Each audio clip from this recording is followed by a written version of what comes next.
এই জায়গাটা হচ্ছে আমাদের প্রবাসীদের মিলন মেলার জায়গা। মাস্কেট শহরে থাকে আর রুই হামিরিয়া চিনে না এমন বাংলাদেশি প্রবাসী খুব কমই পাওয়া যাবে। এই জায়গাটার নাম হচ্ছে হামিরিয়া। এখানে প্রতিদিন সন্ধ্যার পর সকল বাংলাদেশি প্রবাসীদের একটা মিলন মেলা হয়, মানে আড্ডা হয়। সবাই হচ্ছে সারাদিনের কাজ শেষে সন্ধ্যায় এই জায়গায় এসে জড়ো হয় এবং এই জায়গাটাকে এক টুকরো বাংলাদেশ করে তোলে।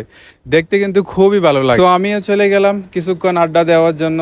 সবাই বাংলাদেশি, খুবই ভালো লাগে। যেদিকে তাকায় সবাই বাংলাদেশি, বাংলায় কথা বলে, খুবই ভালো লাগতেছে। এটা হচ্ছে রুই হামিরিয়া, যেটা সবাই চিনে, মোটামুটি মাস্কেট প্রবাসী যারা আছে সবাই চিনে এই জায়গাটা। এখানে সব দোকানগুলো হচ্ছে বাংলাদেশিদের, সব মানুষই বাংলাদেশি এখানে। হয়তো দুই একটা দোকান হচ্ছে বাইরের দেশের মানুষের থাকে, বেশিরভাগ হচ্ছে বাংলাদেশিদের এখানে সব। সামনে হচ্ছে যে জাফর ট্যুরিজমটা দেখতে পাচ্ছেন, এই ট্রাভেলসে আমার এক বন্ধু কাজ করে। তারা হচ্ছে মূলত ওমরা হজের কাজগুলো করে থাকে।